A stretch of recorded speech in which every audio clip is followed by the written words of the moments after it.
Ladies and gentlemen, we've got a warning from Alex Jones. I'm going to play this clip for you. I have no idea what he's going to say. Hopefully it's he's warning about a terror attack. Let's play this clip and see what he says.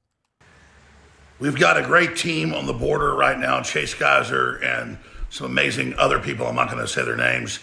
And they met with good federal agents today who showed them the memo that they're saying imminent white supremacist attacks in Eagle Pass. Now, whether that's a real threat or not, the point is good people gave us this information, and it fits into the whole Biden narrative to demonize the American people and to try to legitimize a totally open border and all the crime and all the sex trafficking that's happening. So obviously, we believe it's probably a false flag. There are some actual crazy people out there as well in this whole crisis that America is in right now.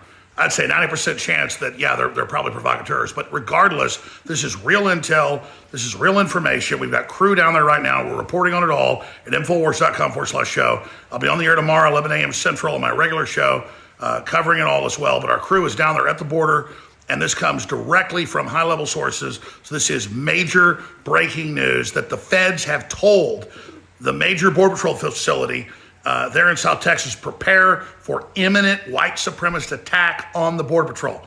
So we're getting this out ahead of time. Hopefully this exposure will stop it if it's actually a real plan.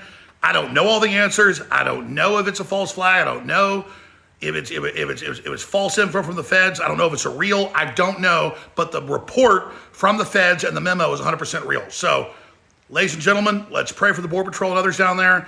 And just thank God we got eyes and ears on this. We're going to stop this. God bless and good luck. Man, I don't know. We do know in this story from Daily Caller, ICE confirms it finally nabbed terrorist allowed to roam free for almost a year. The guy who was in Pennsylvania who beheaded his own dad was known to the FBI. Yeah. So I kind of wonder about these things, but I don't know why anyone actually aligned with Trump would go and attack anyone down there. I know why the feds would stage something. This is why, looking at everything going on right now, Trump is leading. CNN's projected Trump to win if the election were to be held today. For what purpose would someone decide to destroy all of that? You're anti-Trump and you're anti-Christian if you're doing that. Like the guy with the manifesto with his father's severed head. He claimed to be Christian, claimed to be... These guys are all... They're not. They're not. They're the anti that, and they're either, I believe, feds or accelerationists who don't care, and they want to just see the whole country burn so they can step in and do whatever. Moan's case, I think, actually insane. Might be. I'm still... Well, most of I them still are don't insane. know, because he could just be ultra, like MK Ultra insane. That would still be crazy, though, yeah? Still insane. No matter how he got there. But that would mean that he's been weaponized by the government to be insane. What about the guy who was found with all the weapons? Right. In that, what was it, like a was theme it a park mall or something? Yeah. Or And the guy. he said, I think it was a theme park. He's like, I don't want to do this. I didn't want to do this. I just wanted to come here when it was closed or something like that. Or the guy in Maine who killed all those people. Who was also, the one that was just this past fall, I believe. Oh, and he was found in a, box truck? At the dumpster outside or something. Something like that. But he killed a lot of people. At Walmart, yeah. He was also at a mental institution prior, hearing voices, then let loose. Well, there was that transgender identifying person, I think in Oregon, who was arrested before an attack happened, but had been known to the FBI, posting all kinds of things. Interesting case because the person was both biologically male, identified as female, and also said that they had been going to white supremacist rallies with their now deceased boyfriend. Right. It's a very weird story. My gut tells me stuff like this, if you are out there being a part of this, if it's going to happen, you are probably being set up, and it's a Governor Whitmer situation where there's 20 people and there's 2 of you and they're going to destroy you and then use you to destroy the rest of everyone else. Or activists come down and one guy they don't know shows up because not everybody knows each other. Yep. Starts some kind of conflict. Ray Epps shows up. Right. Well, at it's the not. border. Look, at Occupy Wall Street, what would happen? And I believe it was actually leftists that would do this. I know they actually had this in their plans. You find a peaceful protest. Again, far left. We would call them black bloc anarchists at the time. Now we'd refer to them as Antifa because it's just like the name. Yeah. 50 peaceful protesters organize a rally saying we want to hold up signs. The left wants to radicalize them. So what they'll do is they'll have one person dress up in all black, go into the middle of the crowd, and then chuck a rock or a bottle at a cop. The cops then bring out orange netting and wrap everybody up and arrest all of them. Then when all these people, You get some 22-year-old college woman. She's in jail crying, being like, I don't understand. I was just standing there. And then the person who orchestrated it goes, you see how evil they are? You should join us. That's the game they play. It goes back to what I was saying earlier about caricatures. If you can convince people of a caricature, and there's already a caricature of the MAGA extremists, Biden had a whole speech about it. They're the biggest threat. This is confirmation bias for the people who buy into the caricature. It's crazy. And I talked to a lot of people about this, and like whether in my family who aren't as plugged in to this world as we might be, and they'll be like, how could you even think that? It's grotesque to even question this. It's a terrorist threat. It's a beheading. This is awful. It is awful. But when you know about things like Operation Northwoods, that were people like the Joint Chiefs of Staff planning horrible false flags to start a war with Cuba, it makes it so I have to question anything. And I know I have a skepticism bias with reality, and I'm very reluctant to believe anything. That's my own problem. But you kind of have to lead with that in times of war, which I do believe we're in a time of war. But what is a white supremacist attack? I mean, we talk about this like it's a thing, like we know what that is. Right. Well, yeah, they're gonna blame it on some type of contingent that they can match up with the Justin Moan type character and anyone else from J6, who knows, and then talk about it and being like they're gonna go bomb a border patrol. But in the last 8 years, and honestly, probably more than that, there are only 2 incidents that they can even describe as a white supremacist attack: Charlottesville and January 6th. Right. And Charlottesville was pretty much a nothing burger. Right. So why not just say border radicals? A group of border radicals. Because they've been selling a certain narrative about MAGA extremists who are white supremacist adjacent, in their minds. And we might understand that there's been white supremacist attacks. I'm putting that in quotes for those listening.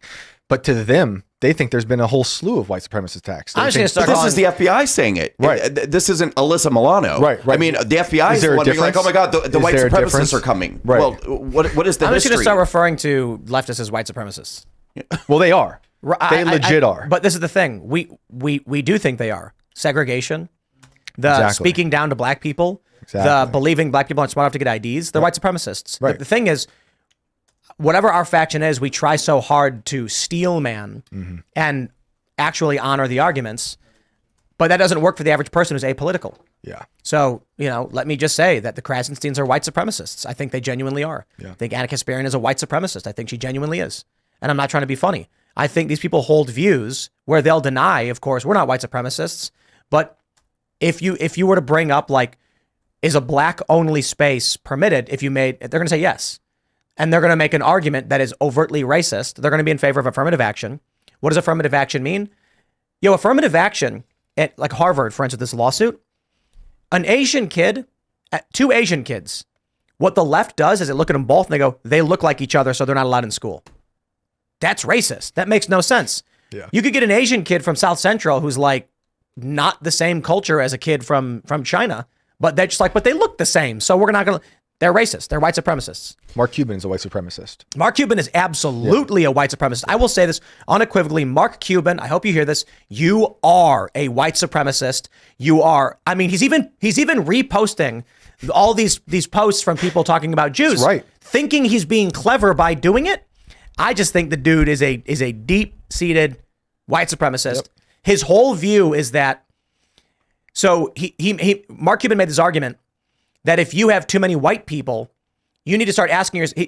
This is a remarkable white supremacist argument he made. He's like, you run a successful business for 5 years, and you look around, and all your 30 employees are all white. So you think, I should hire a black woman. You're a white supremacist. In your mind, the idea that you're surrounded by white people with a successful business. Think about where that starts. What he is telling you is his business succeeded on his predisposition to only hire white people. Okay, let me stress this. He doesn't understand that he's saying this. What he is saying, projection is everything. When someone says something to you like, I'll tell you, I knew someone who worked at Fusion when I worked there, and she said to me one time, she's like, be honest with me, Tim. How many of your friends, you hang out with the guys, how many of them are joking and laughing about raping women? And I was like, are you kidding me? None. And she goes, no, come on, be honest. How many? And I was like, 0. Are you for real? In her worldview, when she sees guys, she actually thinks they're all having parties talking about raping women. Right. Genuinely, from this feminist narrative. Mark Cuban, in his mind, is thinking businesses are predisposed to succeed with tons of white people working there. I don't have that preconception. He's quite literally, the fact that he made the argument scenario, it's been 5 years, your business is successful, and you look around and it's all white guys. I'm like, okay, what makes you think that's the scenario to choose from? That could be you're in a majority white neighborhood, they exist. And then he immediately says, I should hire a black woman. Yeah, because you're racist. You think that a black woman's perspective is fundamentally different from a white person. Absolutely. Yeah, that's racist. Soft bigotry of low expectations. I mean, beyond that, Yeah. it's the assumption that I shared with him that video I saw this weekend. It's from Jubilee. It's awesome. 6 black guys and a white guy, all wearing blindfolds. And the goal is to figure out who the white guy is. And they can't. The white guy talks and he's from South Central. They can't figure out who he is. They vote a bunch of people off. They vote black guys. They vote for black guys to be white. They're like, that guy sounds white. He's out. I said that to him. I'm like, imagine you actually put on a blindfold and tried to hire the black woman. Or imagine you looked at a resume and tried to hire you wouldn't be able to. You might look down and be like, they went to school in South Central. They must be black. And then a white guy walks in. You're like, huh. Because that the argument he's making has nothing to do with it. So anyway, long story short. Oh yeah, Mark Cuban, hands down, is a white supremacist. That's not an exaggeration either. Just because they're doing the the royalty of, but we're so much better than they are. Right. The lowly people need our help. That's what he's doing. They'd be nothing Which is without awful. us. That's like an awful, Yeah, awful he's racist. Yeah. They literally think that they need you to I'm tweeting survive. Yes. You should. Yes. Also, somebody should clip that segment because it was Yeah. hilarious. While we're at it, can someone make like some pictures of him in a certain white hood, perhaps? Mark Cuban. I think he needs that on Twitter. I don't know about any of the meme stuff. Disavow. No, Tim's not asking for that. That's me. Just send those directly to Shane Cashman. Yeah. It's better than the Pelosi AI things I've been getting. So you're still getting them because you like They've slowed them. down. They've slowed I feel down. like you're seeking them out at this point. You're Yeah, still getting them. Imagine that's my thing. Thanks for watching this clip from the Timcast IRL podcast. Hang out with us live Monday through Friday at 8 p.m. and become a member over at timcast.com for uncensored, members-only shows exclusive. Thanks for hanging out, and we'll see you all next time.